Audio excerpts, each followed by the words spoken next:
Bismillahirrahmanirrahim. Assalamualaikum warahmatullahi wabarakatuh. Halo anak-anak, gimana kabar kalian? Semoga kita semuanya selalu diberikan kesehatan. Hari ini berjumpa lagi bersama Iin. Hari ini kita belajar untuk muatan bahasa Indonesia.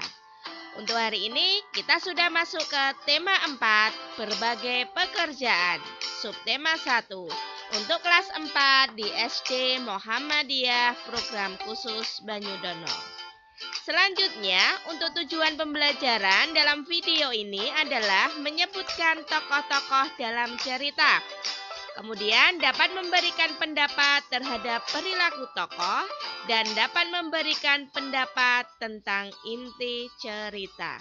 Ya, langsung saja kita mulai dengan membaca basmalah bersama-sama.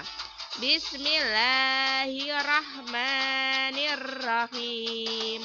Ya, semoga dengan membaca basmalah video pembelajaran pada pagi hari ini bermanfaat untuk kita semuanya.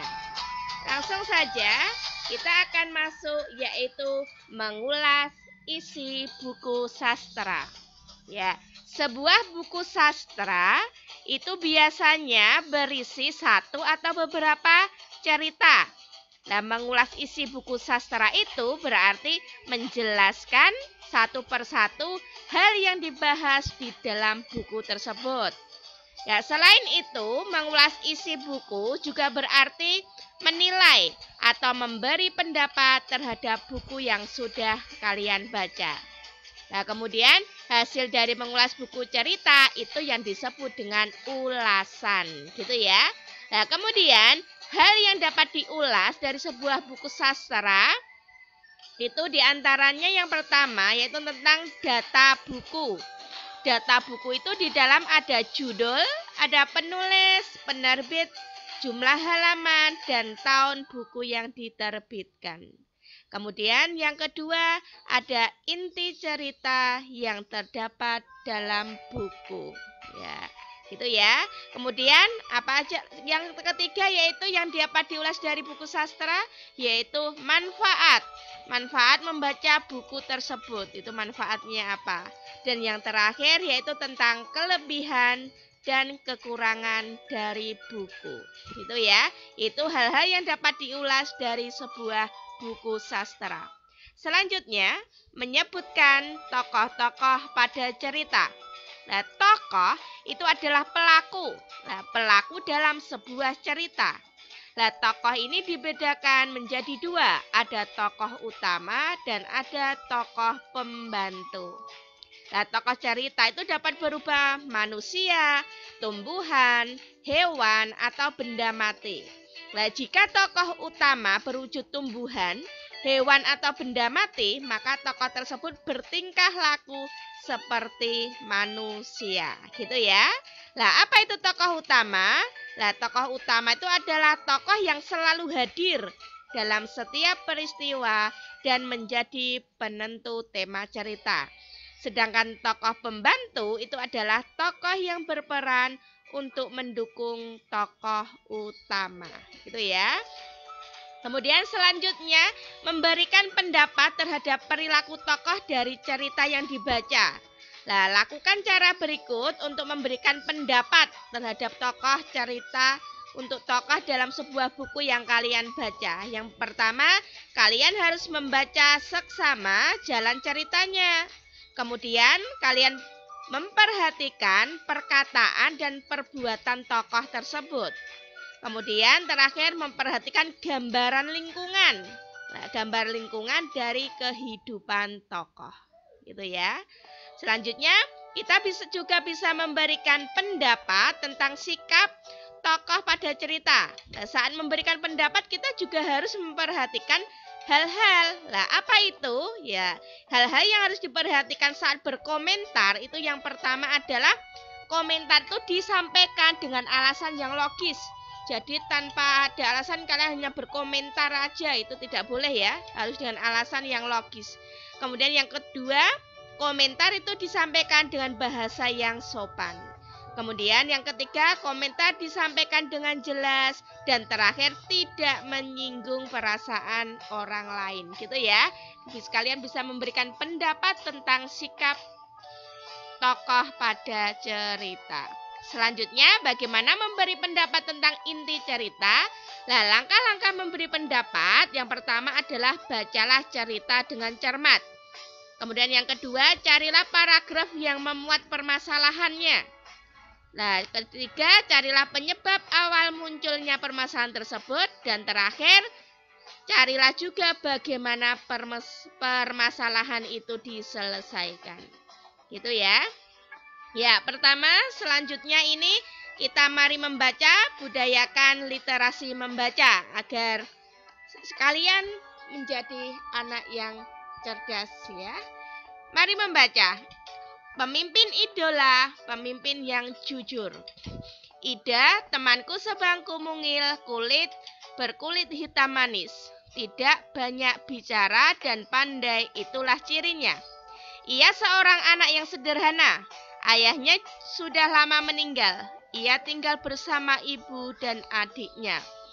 Ida, anak yang sangat pandai, nilai-nilainya yang selalu bagus, memberinya kesempatan meneruskan sekolah tanpa biaya. Kemudian semua buku pelajaran dan perlengkapan ditanggung oleh sekolah. Nah, Ida tak pernah malu dengan kondisi keluarganya. Bahkan ia semakin rajin belajar dan terus berprestasi. Ida juga selalu menjadi tempat bertanya jika teman-temannya mengalami kesulitan dalam pelajaran. Teman-teman memilih Ida sebagai ketua kelas. Pandai, tenang, dapat berkomunikasi dengan baik, serta mampu menjaga ketertiban kelas menjadi modal utamanya.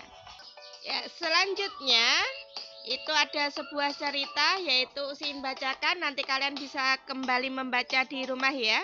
Hari ini Ibu Tati mengingatkan tentang ulangan matematika. Sebagian siswa tidak siap, termasuk Gugut, si jagoan bola, yang duduk di belakang kami. Waduh, saya belum belajar, Bu. Kemarin saya seharian bermain bola sampai sore. Pulang ke rumah langsung tidur, Bu. Itu protes si Gugut. Ulangan tetap berlangsung. Gugut resah, ia menengok ke kiri dan ke kanan. Tiba-tiba ditendangnya kursi Ida dari belakang. Shh, Ida, bantu aku dong. Geser sedikit ke kiri, agar aku bisa melihat jawaban di kertas ulanganmu. Itu pinta Gugut. Ida berkeming. Ia hanya menggelengkan kepala pelan tanpa menengok ke belakang. Gugut mengganggunya lagi. Ayo dong Ida, sekali ini saja. Nanti aku beri kamu uang 10.000 rupiah. Kamu bisa jajan kue di kantin. Itu rayuannya Gugut. Ya, kemudian Gugut tahu benar Ida tidak pernah jajan di kantin. Ibunya tidak memberikannya bekal uang jajan. Ida selalu membawa sebungkus nasi dan lauk dari rumah. Namun, di luar dugaan, Ida tidak terusik. Sekali lagi, ia menggeleng kepala. Sampai waktu berakhir, Gugut terpaksa menyerahkan kertas ulangannya dengan lunglai. Ya. Pada waktu istirahat, Ida menghampiri Gugut. Maaf ya Gugut, aku bukan tidak ingin membantumu. Menyontek dan memberikan contekan kepada teman adalah perbuatan tidak jujur. Bahkan perbuatan tersebut bisa dianggap sebagai korupsi kecil-kecilan, katanya kepada Gugut. Ah, Ida, masa menyontek sekali saja dianggap korupsi? Setauku, korupsi nilainya miliaran dan hanya dilakukan oleh penjabat berkuasa, kata Gugut. Gugut, justru kita harus melatih diri. Korupsi dan menyontek bersama-sama mengambil hak orang lain. Bernilai kecil atau besar, tetap saja tidak jujur. Kita membiasakan diri bertingkah laku lurus. Mudah-mudahan ketika besar nanti kita tidak akan tergoda untuk melakukan korupsi. Nah, dalam bentuk apapun. Ida menambahkan dengan panjang lebar. Aku dan teman-teman sekelas tidak ikut mendengarkan percakapan Ida. Dan Gugut terdiam setuju. Memang tidak salah kami memilih Ida sebagai pemimpin di kelas. Tidak sekadar pandai, Ida juga patut dijadikan teladan. Ya, itu tadi cerita antara Ida dan Gugut. Ya, sekarang kalian setelah bisa mengulang kembali bacaan yang tadi, kemudian sikap apa yang perlu kalian contoh? Ya, sikap-sikap Ida ada apa aja tadi kalian tulis di sini dan beserta sikap-sikap Gugut. Nah, kemudian pendapatku tentang sikap Ida. Bagaimana pendapat kalian tentang sikap Ida tadi? Dan bagaimana pendapat kalian tentang sikap Gugut?